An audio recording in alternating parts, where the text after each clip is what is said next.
안녕하세요. 이제 11번부터 20번 해설 다시 시작하겠습니다. 자, 11번. 다음 글은 두 지리교사가 답사 중에 나눈 영상통화 내용이다. 기억에서 비읍에 대한 설명으로 옳은 것은, 자, 두 명의 교사가 있고 설명을 보면 노르웨이 남서부랑 미국 서부에 갔다 왔다고 하네요. 자, 그럼 왼쪽에 있는 교사부터 봅시다. 자, 배를 타고 기업 피오르 안으로 들어왔어요. 피오르는 U자국에 물이 침수돼서 되게 안으로 넓고 크게 들어간 만곡이 좀 심한 그런 만이죠. 그래서 피오르 안으로 들어갔어요. 그리고 현곡을 봤다고 하네요. 현곡은 이런 U자국 옆에 숟가락으로 큰 것 같이 또 작은 U자국이 하나 있고, 여기는 폭포가 많이, 이 사람이 말한 것처럼 폭포가 많이 생깁니다. 그리고 디귿, 구조토 지형도 돌아본다고 하네요. 자, 일단 피오르랑 현곡, 구조토는 주빙하 지형, 그리고 피오르나 현곡은 과거 빙하 지형이라고도 할 수 있겠네요. 자, 그럼 오른쪽에 있는 교사는 어디 갔다 왔는지 한번 봅시다. 자, 데스밸리는 대표적인 내륙 사막이죠. 자, 산지와 평지를 만나는 것을 따라 부채꼴 형태의 지형이 연속적으로 들어선 바하다를 볼 수 있었네요. 이거를 선상지라고도 하죠. 선상지도 볼 수 있었고, 산지들 사이 저지대에는 플라야가, 이런 호수가, 와지라고 하죠. 와지가 있었어요. 그리고 다음 일정으로 메사 사진도 본다고 하네요. 자, 메사가 어떻게 생겼냐? 건조기 이후에 나타나는 탁자 모양의 지형이 메사예요. 경함층, 연함층이 반복되면서 차별 침식에 따라 계단식으로 나타나기도 하고, 이런 것들이 건조 지형에서 나타나는 경관들입니다. 그래서 왼쪽에 있는 교사는 주빙하 지형, 오른쪽에는 건조 지형에 다녔다고 할 수 있겠네요. 그럼 이제 보기를 볼까요? 자, 기억, 피오르는 유수에 형성된 V자형 계곡이 침수된 해안이다. 자, 아니죠. U자형 계곡이라고 아까 말했어요. V자형 계곡은 우리나라에 나타나는 리아스 해안이 침수된 해안이 리아스 해안이고, 기억은 피오르 해안은 U자형 계곡이 침수된 해안입니다. 빙하에 의해 형성된. 그래서 1번은 틀렸고요. 2번, 리은은 파랑의 침식과 지반의 융기로 형성된 계단 모양의 지형이다. 자, 파랑의 침식과 지반의 융기로 형성된 계단 모양의 지형? 바다에 있네요. 이건 뭐죠? 해안당구죠. 현곡을 해안당구로 설명해버렸네요. 그래서 2번도 틀렸고요. 자, 디귿 주변에는 바르한, 구조토 주변에선 바르한, 리을 주변에는 드럼린이 나타난다. 네, 바하다 주변에 드럼린이 반대로 됐죠. 디귿이랑 리을 위치를 바꾸면 맞겠지만 지금은 틀렸습니다. 자, 미음, 플라야에 형성된 호수는 빙하호보다 염도가 낮을까요? 아니죠. 플라야는 상대적으로 토양의 염도가 높기 때문에 거기에 호수가 형성되면 당연히 염도는 높아질 수밖에 없습니다. 그렇기 때문에 답은 자연스럽게 5번이겠고요. 메사는 아까 설명했듯이 경함층과 연함층이 차별적 풍화와 침식을 받아서 형성된 탁자 모양의 지형이라고 말했기 때문에 비읍이 맞다, 5번이 맞다고 할 수 있겠습니다. 자, 다음 12번. 다음은 세계지리 수업 장면이다. 교사의 질문에 옳게 대답한 학생만을 고른 것은, 자, 주제는 강 유역의 주변 국가를 알아보는 거래요. 그래서 ABC 국가에 대해 특성을 한번 알아보자고 하네요. 그러면 가가 어떤 강인지는 다들 알겠죠? 가는 아프리카에서 가장 큰 강인 나일강이에요. 나일강은 세계적인 국제하천이고 외래하천이고, 그럼 이제 ABC가 어딘지 한번 찾아봅시다. A는 일단 그림 지도에서도 나타나 있듯이 여기 삼각주가 있고 나일강 하류에 위치한 잘 알고 있는 나라인 이집트예요. 자, 그럼 이제 B랑 C가 어디냐? 자, B랑 C는 원래 한 나라였어요. 근데 최근에 독립을 했죠. 최근은 아니지만. 자, B랑 C가 어디냐? 수단과 남수단입니다. 자, 그럼 이렇게 찾았으니까 학생들의 설명을 한번 들어볼까요? 자, A. 이집트는 고산기후 지역을 중심으로 커피 산업이 발달했다? 네, 아니죠. 이 설명은 에티오피아에 해야지 조금 더 맞는 설명인 것 같습니다. 그렇기 때문에 갑은 틀렸다. 자, 을 B에서 수단에서 신자수가 가장 많은 종교는 크리스트교입니다. 네, 틀렸죠. 수단은 이슬람 신자수가 아주 많은 거의 100%에 육박하는 나라이므로 을도 틀렸다는 걸 알 수 있네요. 그럼 답은 자연스럽게 병정이겠는데, 자, C. 남수단은 국내외 분쟁으로 석유 수출에 어려움을 겪었습니다. 네, 맞아요. 남수단은 내전을 겪었기 때문에 수출에 어려움이 있을 수밖에 없었죠. 자, 그래서 가는 나일강은 수빈 지역에서 건조 지역으로 흐르는 외래 하천입니다. 네, 맞죠. 거의 적도 부근에서 발원해가지고 이렇게 건조 지역, 사하라 사막 쪽을 지나서 이집트까지 흐르는 외래 하천이 맞습니다. 그렇기 때문에 답은 5번이겠네요. 자, 그럼 이제 13번으로 갑시다.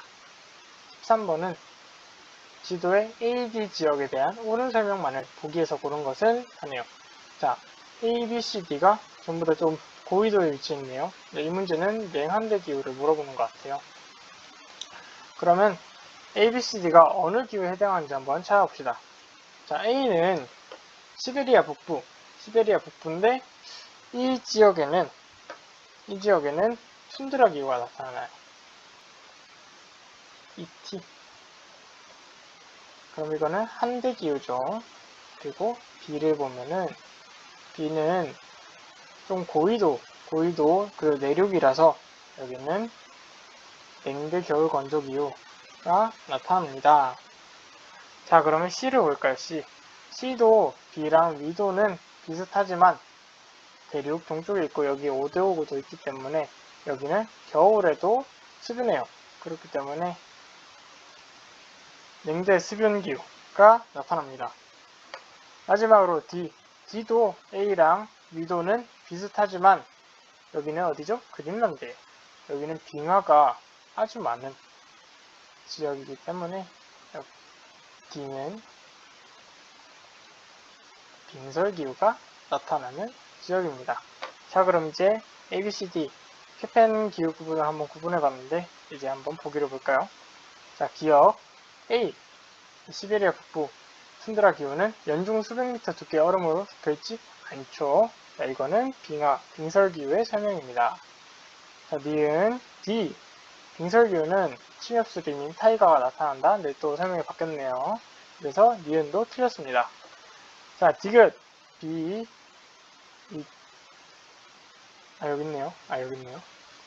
냉대 겨울건조 기후는 냉대 수변보다 기온의 연교차가 크다. 네, 맞죠. 대륙 내륙에 있기도 하고 겨울에는 건조해서 상대적으로 연교차가 큽니다.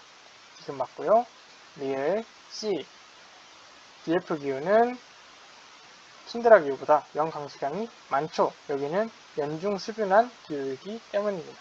그래서 답은 5번이 되겠습니다. 자, 14번. 14번은 상당히 어려운 문제였던 것 같은데 그래프를 한번 해석해보고 이 지도에서도 찾아보는 작업이 필요합니다. 자, 그럼 그래프부터 한번 봅시다. 이 그래프는 어떻게 봐야 되냐면 마이너스가 된다, 0 아래로 간다. 그러면은 그 월의 강수량이 평균 강수량에 미치지 못했다는 겁니다. 그 말은 예를 들어서 7월에 100mm가 왔다고 치면 이 연강수량 나누기 12한 게 약 120일 때 120일 때 이게 뭐 연평균 강수량 혹은 연월 평균 강수량이 120일 때 이 달에 7월 달에 약 100mm 정도 왔다 쳐요. 그러면은 100mm 마이너스 0강수량 나누기 12 한 거 120을 하면 마이너스 20이 나오겠죠. 그래서 마이너스로 내려갔다는 거는 그 월에 평균 월 오던 것만큼 오지 않았다 라는 걸 의미합니다. 그러니까 평소에 120이 왔는데 그 월에는 100 정도가 왔다 라는 걸 의미합니다. 조금 더 설명하자면 그 월은 상대적으로 건조했고 플러스인 달은 상대적으로 수분했다 라는 거를 의미하죠. 자, 그러면 한번 봅시다. 가부터 볼까요? 가부터.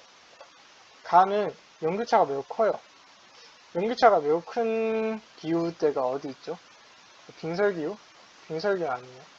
자, 건조기후죠. 건조기후는 특징이 연교차가 매우 크다라는 특징을 가지고 있기 때문에 가를 빠르게 찾아보면 A가 되겠습니다. 그럼 이제 나랑 다 연교차가 비슷한 두 나라들을, 두 지역을 이제 찾아봐야 되는데, 나를 보면 그래프가 이렇게 돼 있고, 자, 다를 보면 그래프가 이렇게 돼 있습니다. 자, 다는 플러스인 월이 거의 7개 정도 되고, 나는 하나, 둘, 셋, 넷, 5개 정도밖에 되지 않네요. 자, 그래서 여기서 알 수 있는 건 나는 상대적으로 건기가 길고 다는 상대적으로 건기가 짧다. 연중 강수가 조금 고르다. 라는 걸 알 수 있습니다.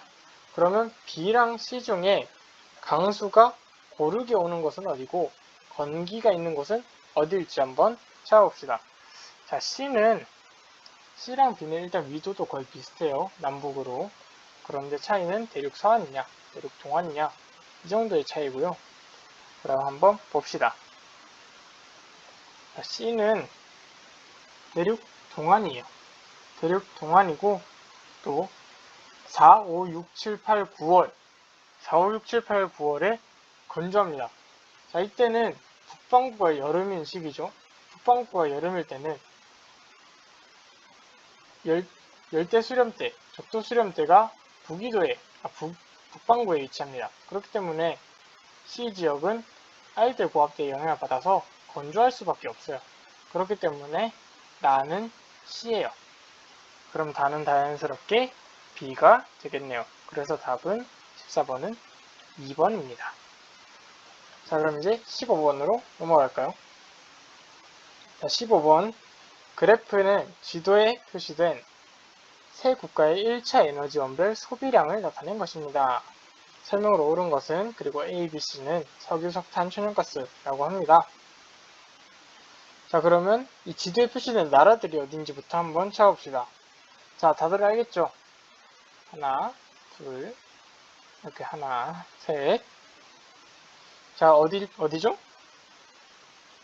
자, 일단 제일 서쪽에 있는 게 인도, 두 번째가 중국, 세 번째가 미국이에요. 자, 이거 어디서 하냐? 다 보기에도 나와 있어요. 자, 그럼 이제 한번 봅시다. 이 막대 그래프가 어떤 나라들인지.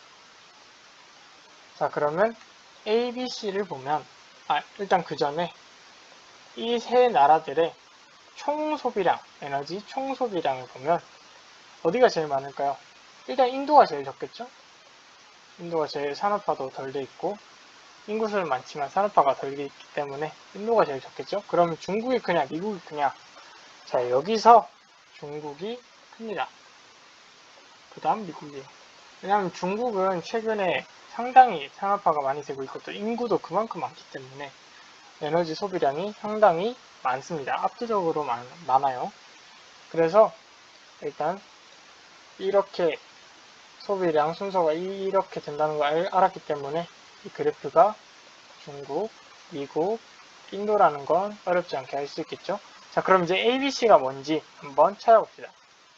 자, ABC 중에 인도에서는 A를 거의 안 써요. 자, A는 그러면 자, 인도랑 중국, 미국의 차이가 뭘까요? 자, 인도는 중국, 미국에 비해서 상대적으로 개발이 덜 됐어요. 그리고 조산대라고 하지만 이게 뭐지? 알프스 히말라야 조산대에 위치하긴 하지만 그런 기술이 많이 부족하기 때문에 인프라가 많이 부족하기 때문에 천연가스를 많이 쓰지 않습니다.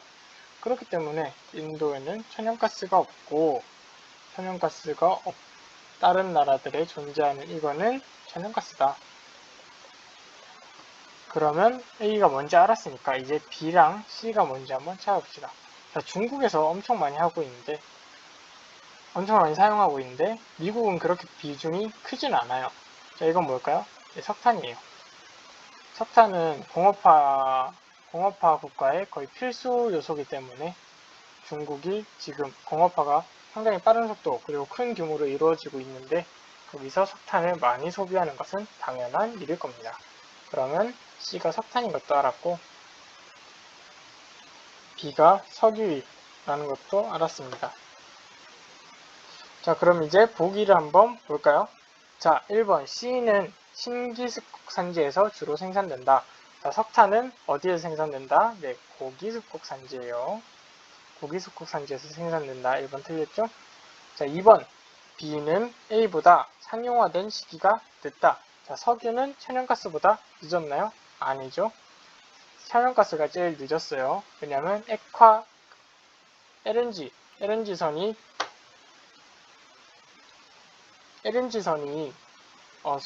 생산되고 나서 그 다음에 이제 상용화됐기 때문에 시기가 더 늦은 게 아닙니다. 네, 다시 시작할게요. 자, 아까 3번까지 했죠. 2번까지 했죠. 자, 이제 3번. 자, 석유는 석탄보다 수송용으로 소비되는 비율이 높다. 네, 맞죠. 석유는 주로 수송용으로 소비됩니다. 그런데 C, 석탄 어디에 소비하냐? 공업용으로 많이 소비하죠. 자, 그래서 답은 일단 3번이고요. 자, 4번. 1차 에너지 총 소비량은 미국, 중국, 인도 순으로 많다? 아까 맨 처음에 말했듯이 중국, 미국, 인도 순이기 때문에 4번도 틀렸습니다. 자, 5번. A의 소비량은 미국보다 중국이 많다. 천연가스는 미국보다 중국이 많이 소비하나요? 네, 틀렸죠. 중국이 더 적게 소비하고 미국이 많이 소비합니다. 그렇기 때문에 5번도 틀린 보기. 답은 3번입니다. 자, 다음 16번으로 넘어갑시다. 16번. 지도에 표시된 A, B 환경 문제에 대한 설명으로 옳지 않은 것은 단 A, B는 각각 사막화와 열대림 파괴라고 하네요. 자, A 지역이 나타나는 지역은 어디죠? 상대적으로 고위도 지방. B 지역은 저위도 지방입니다. 자, 그럼 저위도에는 당연히 열대우림 기후가 나타날 테고 열대우림 기후에서 발생하는 환경 문제는 열대림 파괴겠고요. 여기를 보면 사하라 사막 이남 그리고 서남아시아 일부 동남아시아 쪽까지 여기는 사막화 문제가 발생하는 지역입니다. 그래서 A는 사막화, B는 열대림 파괴네요. 자, 그럼 이제 보기로 봅시다. A. 사막화를 해결하기 위해 런던 협약이 체결되었다? 아니죠. 런던 협약은 해양 폐기물 협약이기 때문에 1번은 틀렸습니다. 자, 2번 A. 사막화의 인위적 요인으로 과도한 방목을 들 수 있다. 네, 맞아요. 네, 답은 1번이네요, 일단. 자, 그러면 2번. 과도한 방목, 그 말고 또 뭐가 있을까요? 네, 뭐 관계농업을 과도하게 한다거나 그런 것들이 있겠죠. 자, 3번. B. 열대림 파괴는 생물 종 다양성 감소를 초래한다. 네, 맞아요. 서식지가 파괴되기 때문이죠. 4번. B의 열대림 파괴의 대표적인 사례 지역으로 아마존강 유역이 있다. 네, 맞아요. 아마존강도 대표적인 열대우림 기후 지역이죠. 자, 마지막 5번. A, B. 이 두 가지로 인해서 토양 침식이 심화된다. 네, 맞아요. 여기는 사막화 지역은 토양 염류화 문제, 그리고 침식이 심화되겠죠. B는 나무가 사라지기 때문에 그만큼 토양 유실량도 많아지게 될 겁니다. 그래서 답은 1번이네요. 17번. 다음 자료에 가다 전통가옥에 대한 옳은 설명만을 고른 것은 되게 집이 다양하네. 이거 저번 모의고사 때도 본 것 같은데 한번 기억나시죠? 자, 그럼 나다가 뭔지부터 한번 찾고 갑시다. 자, 가는 자라는 게르, 몽골의 게르, 유목민들의 집이죠. 나는 일본 대설 지역에서 짓는 합장 가옥입니다. 저번에도 이게 나왔던 것 같네요. 그리고 다는 우리가 잘 아는 고상 가옥. 그럼 이제 보기를 봅시다. 기억, 나, 합장 가옥의 지붕 형태는 대설을 대비하기 위한 것이다. 네, 맞아요. 경사를 이렇게 되게 높게 지어서 대설, 눈이 많이 내렸을 때 쌓이지 말고, 쌓이면 무너지니까 지붕이 바로 흘러내리라고 그렇게 만든 겁니다. 기억 맞네요. 자, 니은, 다는 지면의 열과 습기를 피하기 위한 고상 가옥이다. 네, 맞아요. 열도 피하고 습기도 피하고 또 벌레도 피하고 그걸 위한 고상 가옥입니다. 자, 디귿, 가는, 게르는 고상 가옥보다 통풍이 유리한 가옥 구조이다. 아니죠. 되게 막혀 있는데 여기는 상당히 창문도 많고 창문이 많은 상당히 뚫린 통풍이 유리한 가옥 구조라는 걸 알 수 있습니다. 디귿 틀렸고요. 리을, 나, 합장 가옥은 게르보다 유목 생활에 용이하다. 자, 이렇게 나무로 된 거, 집단으로 된 거 부쉈다가 해체했다가 조립했다가 할 수 있을까요? 네, 어렵죠? 설명은 반대가 됐네요. 그래서 17번의 답은 1번이 되겠습니다. 자, 18번. 표는, 이 문제 상당히 어려웠던 것 같은데, 표는 지도에 표시된, 어려웠다기보단, 네, 이 표를 해석하기에 좀 까다로웠을 겁니다. 그럼 이제 문제를 보죠. 다시. 세 지역의 태양 고도각과 월 강수량을 나타낸 것이다. A에서 C 지역에 대한 설명을 옳은 것은? 라고 하네요. 그리고 가와 나는 1월, 7월 중 하나라고 하네요. 자, 이전에 태양 고도각이 뭔지 설명하고 있어요. 태양 고도각은 태양이 하루 중 가장 높이 떴을 때 태양이 지표면과 이루는 각으로 해당 월의 평균 값을 나타낸다고 하네요. 자, 여기 중요한 건 태양이 지표면과 이루는 각. 언제? 하루 중 가장 높이 떴을 때. 즉, 남중고도의 평균값을 말하는 거네요. 자, 이거를 조금 더 풀어서 설명하자면, 자, 태양이 떴어요. 태양이에요. 반짝. 자, 태양이 떴는데, 이제 내가 봐요. 그리고 내 뒤에 이제 그림자가 생기겠죠? 이렇게 그림자가. 자, 그림자가 생겼을 때, 이 그림자랑 태양이 이렇게 이루는 각이 남중고도입니다. 그럼 만약 그림자가 거의 내 발밑에 있다. 내 발밑에 이렇게 있다. 이런 남중고도가 몇 도일까요? 네, 태양이 여기 있다는 거니까 남중고도는 거의 90도라는 거죠. 자, 이거 이해하고 넘어가면 될 것 같습니다. 자, 그럼 이제 이 지역들이 어딘지는 모르겠으나 여기는 중앙아시아인가에 어딘 것 같고 여기는 중국, 그리고 여기는 뉴질랜드입니다. 그런데 여기서 포인트로 알아둬야 될 것이 이 중국에 있는 이 지점은 북해기선이 완전히 인접한다는 거예요. 북해기선이 있는다는 건 태양이 남중했을 때 내 머리 바로 위에 있는다는 거거든요. 자, 그 말은 뭐냐? 태양의 남중고도가 거의 90도에 근접한다 라는 것을 의미합니다. 자, 이게 일단 문제의 힌트입니다. 이걸 갖고 어디 쓸 수 있냐? 바로 여기에 쓸 수 있겠네요. 자, 여기 보면 남중고도, 태양고도각이 거의 89도, 거의 90도예요. 자, 그럼 답 나왔죠? 중국의 이 지역은 C라는 거. 그리고 북해기선은 언제 태양이 90도, 거의 90도에 위치하냐? 1월일까요? 7월일까요? 네, 7월이죠. 여기가 여름일 때, 북반구가 여름일 때 태양이 가장 높게 뜹니다. 그렇기 때문에 C는 여기, 중국. 그러면 C 시기에 태양이 더 높게 뜨는 곳은 A랑 B중에 어딜까요? 네, A는 32도, B는 72도. 자, 이렇게 반대되는데 45도를 기준으로 해석하고 봤을 때, 임의적인 기준이에요. 임의적인 기준인데 45도를 기준으로 하고 봤을 때 상대적으로 낮아요. 상대적으로 낮은 이유는 여기가 이 시기에 겨울이기 때문이죠. 자, 7월에 겨울인 곳은 어디가 있을까요? 네, 여기겠네요. 그래서 여기가 A, 뉴질랜드가 A고 자연스럽게 중앙아시아 여기가 B가 됩니다. 자, 그럼 나 시기도 또 자연스럽게 1월이 되겠네요. 자, 이제 필요한 건 다 찾았습니다. 이제 문제를 풀어봅시다. 자, A. 이 뉴질랜드는 가시기 7월보다 1월의 평균 기온이 낮을까요? 아니죠. 뉴질랜드는 1월의 여름이기 때문에 평균 기온은 높습니다.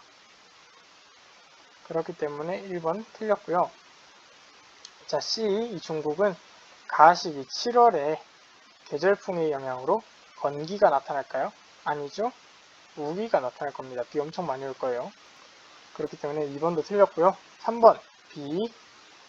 B가 어디였죠? 중앙아시아는 중국보다 낮 시기에 평균 기온이 높다. 1월에 더 더울까요?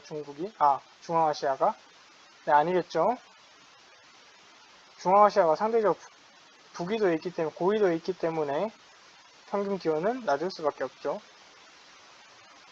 그럼 이제 4번 A씨 중 가, 나 시기 간 강수량 차이가 가장 큰 지역은 어딜까요? C일까요? 네, 맞습니다. 왜냐? 여기는 계절풍의 영향을 받아서 강수량이 상당히 큰 차이가 납니다. 그런데 B는 그럼 어떠냐? B는 내륙이라서 그냥 연중 건조해요. 그리고 A는 어떠냐? 여기는 또 섬이라서 연중 수균해요. 그렇기 때문에 강수량 차이가 가장 큰 지역은 C이다. 네, 4번이 답이 되겠네요. 자, 5번 AC 중 낮 시기에 낮 길이가 가장 짧은 지역은 A이다. 아니겠죠? 가장 짧은 지역은 D겠어요. A는 낮 길이가 1월 달에 제일 길 겁니다. 왜냐? 남반구기 때문이죠. 그렇기 때문에 18번 답은 4번이에요. 자, 19번 이제 다가갑니다. 그래프는 인구의 국제적 이주의 현황을 나타낸 것입니다. 이에 대한 옳은 설명만을 고른 것은 단, 가에서 다는 라틴, 아시아, 아프리카 중 하나라고 하네요. 자, 그럼 인구 이주에 대한 문제인데, 자, 인구 이주는 일단 왜 나타날까요? 뭐 일자리를 찾아서겠죠? 일단 근데 이 문제에선 그게 중요한 게 아니고 인구 이동은 어떤 유형으로 나타나냐? 인구 이동은 일단 인접한 곳에 많이 가게 돼 있어요. 문화도 비슷하고 가깝고 그렇기 때문에 많이 가게 돼 있습니다. 인접한 곳에. 자, 그러면 이걸 유의해서 이제 이 그래프를 한번 해석해 보면, 자, 가는 가로 제일 많이 가고 나는 나로 제일 많이 가요. 근데 다는 앵글로 아메리카로 많이 가요. 자, 앵글로 아메리카로 많이 가는 인접한 대륙이 이 세 개 중에 어디가 있을까요? 네, 라틴 아메리카겠죠. 그래서 일단 다부터 뭔지 찾을 수 있겠네요. 자, 그러면 다를 찾았으니까 라틴 아메리카를 배제하고 가나만 이제 찾아보자면, 자, 가는 일단 가에서 출발해서 가로 50%가 가고, 그리고 유럽으로도 가고, 또 어디로 들어가죠? 앵글로 아메리카도 갑니다. 그런데 나는 나에서 출발해서 아시아로도 가고 아프리카로도 가고 유럽으로도 많이 가요. 심지어 가보다 많이 가요. 자, 가보다 유럽이랑 인접한 곳 혹은 문화적으로 인접한 곳이 어딜까요? 유럽과 인접한 곳은 아프리카겠죠. 왜냐? 여기는 식민 지배를 받았기 때문에, 받은 나라가 매우 많기 때문에 아프리카로도 많이 가지만 아시아로도 많이 가고, 서남아시아겠죠? 그리고 유럽으로도 많이 가는 겁니다. 그럼 가는 자연스럽게 아시아가 되겠네요. 그럼 이제 보기를 한번 봅시다.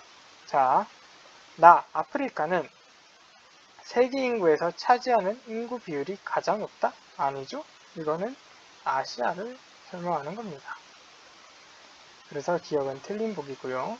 자, 니은 아시아는 다 라틴 아메리카보다 인구 밀도가 높다. 맞겠네요. 아시아는 상당히 중국이나 인도만 봐도 인구 밀도가 높은 나라 대륙인 것을 알 수 있습니다. 자, 디귿. 동일 대륙 내 이주 비율은 라틴 아메리카보다 아프리카가 높다라고 하네요. 자, 동일 대륙 내 이주 비율, 라틴 아메리카보다 아프리카가 높다. 네, 맞네요. 아프리카는 50% 왔는데 라틴 아메리카는 라틴 아메리카로 26%밖에 안 가네요. 그래서 디귿은 틀렸습니다. 자, 그리고 마지막으로 네, 죄송해요. 잘못 설명했네요. 반대로 설명했어요. 자, 동일 대륙 내 이주 비율은 라틴 아메리카보다 아프리카가 높다. 네, 맞죠. 51% 그리고 26%니까. 그렇기 때문에 디귿도 맞아요. 그럼 일단 답은 3번이겠고요. 리을을 한번 봅시다. 리을, 아시아는 유럽으로 이주하는 비율보다 앵글로 아메리카로 이주하는 비율이 높다. 자, 아시아는 유럽으로 이주하는 비율이 약 20%고 앵글로 아메리카를 이주하는 비율은 15%로 이게 더 높습니다. 그래서 리을은 틀린 보기예요. 그렇기 때문에 답은 3번입니다. 자, 이제 마지막 문제예요. 마지막 문제는 상당히 쉬운 문제네요. 또 지역지리 문제죠. 자, 다음 글은 태평양 연안에 위치한 두 도시의 특성을 설명한 거고 지도에서 그냥 고른 것은 하네요. 자, 가 지역에는 항공기 제조업체. 그 전에 지도부터 또 봅시다. 자, ABC가 이렇게 태평양 연안에 위치한 미국 도시고요. 자, A가 어딜까요? A는 시애틀. 북부에 위치한, 글씨 안 써지네. 북부에 위치한 대표적인 공업도시라 하면 시애틀이고요. B는 여기 보면 자세히 보면 많이 있어요. 금문교가 있는. 여기 어딜까요? 샌프란시스코. 그리고 C가 이제 우리가 찾는 아니지만 로스앤젤레스, LA입니다. 이렇게 찾았고요. 어딘지 알고 한번 가나를 살펴봅시다. 자, 가는 항공기 제조업체가 있어요. 그래서 국제적인 공간 분업, 부품을 공급받아서 항공기를 조립 생산하고 또 세계적인 커피 제조 및 판매 업체가 있어요. 자, 본사가 있네요. 자, 어딜까요? 여기가 시애틀이에요. 자, 시애틀에는 항공기 제조업체 보잉이 있고 또 여러분 잘 아는 스타벅스 본사가 있습니다. 자, 그래서 가는 어디냐? A다 라는 걸 알 수 있겠고요. 자, 나는 인구 규모, 국제항공 승객수 되게 많아요. 미국 서부를 대표하는 세계도시, 영화 제작에 유리한 기후 조건, 그래서 20세기 초반부터 할리우드, 이게 포인트죠. 중심으로 영화 제작 업체들이 몰려들어서 영화 산업의 중심지가 되었다고 합니다. 자, 여긴 어디? 우리가 잘 아는 LA, 라라랜드 LA가 뭐예요? LA, 로스앤젤레스죠. 자, 여기 뭐가 있어요? 할리우드 있죠? 자, 그렇기 때문에 이렇게 생각하시면 될 겁니다. 자, 라라랜드는 LA고 LA 라라랜드 내용은 영화를 찍는 내용이기 때문에 LA는 영화 산업 할리우드가 있다. 그리고 LA는 어디다? 제일 남쪽에 있는 C다. 그래서 20번의 답은 A, C, 2번이 되겠습니다. 자, 이상으로 6월 모의고사 해설 마치겠습니다.